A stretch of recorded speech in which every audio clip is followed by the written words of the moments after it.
Good morning, everybody. Welcome to pre-market update, 1st of July. So happy July month. Hope you had a great June month of trading. And it's long weekend in Canada, but I think US also has a holiday coming 4th of July this week. So all the best for that. And let's review cycle analysis. We'll review SPX cycle analysis. We'll review all the other indices. We'll review crypto, Bitcoin, Ethereum. We'll review all the FANG stocks and commodities. And please hit the like button, guys. Only takes 1 second to hit the like. I really appreciate that. So you can see on SPX, we are near cycle window where the bottom should be forming. So basically, it doesn't need to be exactly on same day. So this cycle is telling me it's this week is where I'm looking for a bottom and then a rally. All right. So just want to be sure that you guys are aware that I'm looking for a bottom and a new high from here. All right. You can see this is the downwards phase. Focus on this yellow cycle, looking for a bottom and then a rally to new all-time high on this rising phase. All right.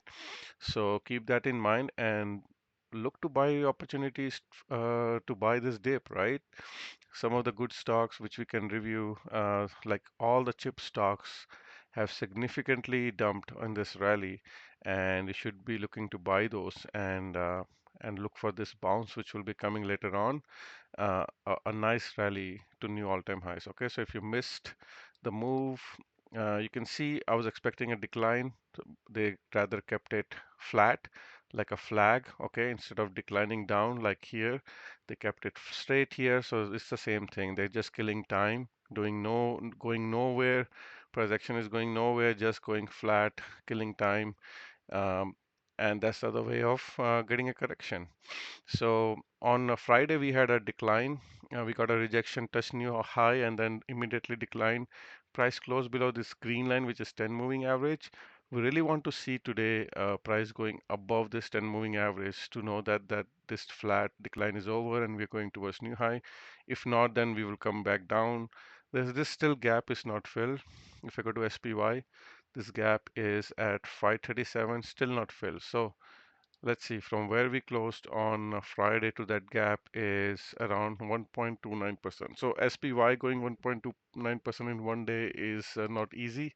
So maybe next couple of days we could fill this gap, and that's where this rising 20 moving support is also coming. But if not, then if we manage to close above this green line today, then that means correction is over. 0.18% still trying to go above this today. So we'll see how it goes. So let's do side by side comparison. We'll keep US 500 on the right side, um, and left side is day trading only. Those who are new, this is left side chart I only use for 1 day trade, today's trade. You can see we had a nice dump yesterday, I mean on Friday. Nice dump from sell zone to the buy zone, 1.38% dump. You could have shorted very, very nicely. I shared this with my subscribers. If you want to know more about this, click the join button, join the list of subscribers. Let me know your ID and I will add you to Discord only group, members only group, where I share trades I take. As I'm taking, I'm telling everybody what I'm buying. You can buy or sell along with me. Um, Also, I'm sharing levels of all the major indices and favorite stocks. Whatever for your favorite stock, let me know. I'll share the levels for those. All right, so nice dump, and now we are in the neutral zone. All right, so we don't do anything in the neutral zone. We either wait for it to go below 54.58 or sell above 54.98. All right, Nasdaq, US 100. Same story here. Nice dump from sell zone to the buy zone. Nice dump here. You can see this indicator always work. 1.75% dump. And now in the neutral zone, same story here on triple Q. The gap is all the way down here around 468. So from where we are right now, I mean on where we closed on Friday to that gap is 2.21%. Again, it doesn't look like 1 day thing. Could be a couple of days if they want to fill that gap. Inversely, if they close above this green line, right now it's below, but if they manage to close above this green line, that means correction is over. All right, so let's look at Dow Jones, DIA. You can see same story here, dump. Dow Jones looks really nice on a daily chart. You can see making a higher high, higher low, looking for a new all-time high. So Dow Jones looks very, very, the chart looks really good. Looking for a reverse of this nice correction we got a couple of weeks ago. Indecision candle on Friday, make a new, try to make a new high, then came back, tested the support. So very massive moves on Dow Jones on Friday. But the good thing is it closed above all moving averages, so it's looking really nice on a day trading chart right in the middle right now. Russell 2000, same thing here, dump from the sell zone and nice chart. Okay, so if I show you IWM here on the right side, you can see price close above all moving averages. This is what I wanted to see, and this is a nice breakout. Now we are near some resistance here, so if you want to draw a line here, you can see here. You can draw a line like that. Okay, so we really need to something like this, maybe. Okay, you really need to break above this. All right, so if that happens, it's going to be explosive move. Let's go back to US 2000 chart here. You can see same thing here. Maybe the trend line is better here. You can see nice, yeah, here's better trend line. So you can see we really need to close above this trend line to be extremely bullish, going for new highs. But it did everything it can to close above this, all this moving average. You can see last 2 weeks not able to close above, just choppiness, a lot of choppy here, price action, and then eventually they closed above Friday, and today also holding flat pre-market. So let's see on a day trading zone, it's in the middle, so we don't do much in the middle. Wait for it to go to sell zone to short or go to green zone to buy. All right, so some of the stocks which I bought because I bought XLU on Friday. I shared with my members group. You can see it's in the buy zone, so waiting for it to bounce to the sell zone. So even chart is also making a flag longer term. So utilities, I'm looking for a bounce here. All right. CNI is the other one which I bought a couple of days ago on this dip. There was a rail derail news. Bought in a dip, shared with my subscriber, and a bounce already. So since I bought, I'm already up around 2.5% on this trade. On a daily chart, also you can see uh, very oversold.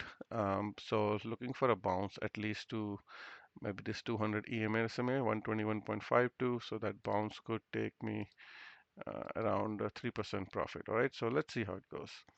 Tesla is up pre-market, massive move on Friday, and then it got dumped from the sell zone. Trying to do everything it can on a daily chart right side. You can see next target is this gap fill around 206, and let's see if it can do that. That's where this 200 SMA is coming, dark blue line.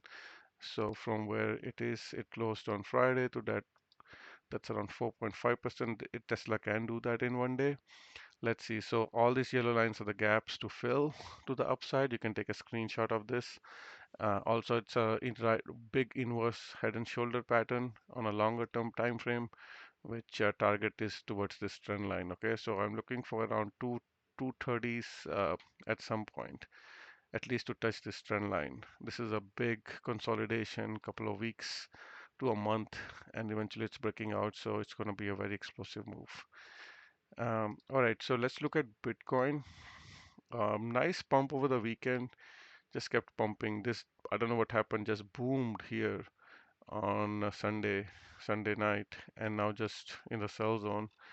Um, let's expand it on a daily chart. Holding this, you can see came very close to this 200 EM and SMA, holding support here now, trying to bounce.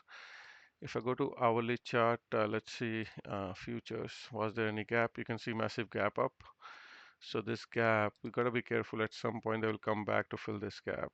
This gap has to be filled, has to be filled. So futures from where it is right now, Bitcoin can dump 4% down to fill this gap at some point. And on Ethereum, that gap is here around 3402. And they fill this top gap. You can see that's why you can see this massive gap down. They fill this gap on Ethereum. Bitcoin has a gap. Okay, again, Bitcoin also had to fill this gap. You can see gap down, they fill this gap too. So you can see how easily you can trade if you can just analyze the gaps. And now I think they will short it at some point to fill these couple of gaps. So just keep that in mind. And let's go back to daily chart. Green line is still below red line. Looks like they want to cross over. That's a good news. Let's wait for it to cross over to be bullish again. As soon as this crossover happens, then I think it's a good time to get in crypto. But let's see on a daily chart, trying maybe getting a rejection towards this white line, 20 moving average. Let's see if it can hold. And on Ethereum, probably going to be same thing here, getting rejected here, and in the sell zone short term. And I already showed you gaps on the futures, which we need to monitor. Hang Seng Index, China, daily chart. There's a gap here around 16,932. So let's see when and if we're gonna fill this gap. Day trading chart near buy zone. Apple near buy zone. There's a gap fill around 210. Keep an eye on that. Amazon is in the neutral zone. Rejection on Friday, but that's okay. Backtest broke out, backtest previous highs, and maybe getting ready to pump. Netflix, Netflix is in the middle neutral zone. Google is also in the middle neutral zone. These green lines are the gaps to fill. Meta, Facebook nearby zone. So I don't know why it rejected heavily on Friday, but let's see. There are a couple of gaps. All these green lines are the gaps. Let's see when they will fill that. Microsoft is also near buy zone. Also a gap fill around 446. Snowflakes is near sell zone. You can see nice rally trying to recover this V-shaped recovery. Next gap target 148. Next and after that 150. AVGO bouncing from the buy zone. This gap is still not filled, all right? So the gap around 1500 is still not filled. I don't know when they're gonna fill that. And NVDA is also holding nicely, holding the support white line. Until this support breaks, guys, this could be it, all right? So be careful shorting NVIDIA because it also touched buys on pre-market today. You can see green line and now bouncing. AMD had a nice rally actually on Friday. This gap is still not filled, 167. Now there's a gap here. There are two gaps down, so I don't know which gap will fill. But price action wise, it's above all moving averages, which is good news for the bulls. As long as AMD can hold above 162, it's good. I think it's going towards 167. So nice moves there. Let's look at commodities real quick. Gold in the neutral zone. All right, holding nicely, trying to flag out. Silver is also near neutral zone. Copper is bouncing now in the sell zone. On the daily chart, nice correction, maybe getting ready for another pump. Crude oil just keeps going higher and higher, flagging, looking like it wants to break out to like 80s very soon. Well, it's already in 80s, I think 86, 85 level. Natural gas is down a little bit. Change in trend, new lows. So from higher lows to new low. But on 200 EM and SMA, this is where I'm getting 7 and 8 counts buy signal as well. So let's see what natural gas will do, but it's a change in trend. So we need some more data to see what it's gonna do. Palladium in the sell zone. Soybeans is next target. Soybeans could be the next biggest trade of the year, but very oversold in the daily chart.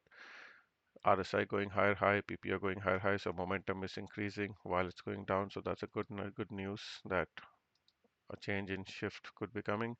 Sugar, nice pump above all moving averages, just consolidating. Maybe it will flag a bit and then bounce, but it's very bullish. You can see all moving averages. It's trying to develop a bull trend. Next resistance is going to be here around here, this area where this is where this blue line is coming, 200 EMA. So that's around 21.6. Wheat is, let's see, also you can see trying to build a base now. Consolidate will consolidate here for a bit and then probably go higher. This is where previous support is, a lot of price action. So it's again, if you missed this move on wheat, this nice move, it went from lows to high 36%. So this could be another chance. Corn, oh wow, corn is going lower. I don't know what happened, just dumped all of a sudden. Not sure. But new low in corn, that's not a good news. but you can see very oversold. You can see daily chart, dark red background, very oversold, and new low on divergence as well. So you can see PPO is making higher low still. So yeah, I don't know, some news there. Dollar near in the middle zone, in near resistance on a daily chart. You can see this is resistance area, just touching the resistance here. So probably going to break down and go all the way down to buy zone, which is going to be bullish for crypto and Bitcoin. And that's it, guys. If there's any particular chart you want me to review, put a message down. I'll review it in my next video. And all the best for today. And happy Canada Day to those who are celebrating. I'll see you later. Bye.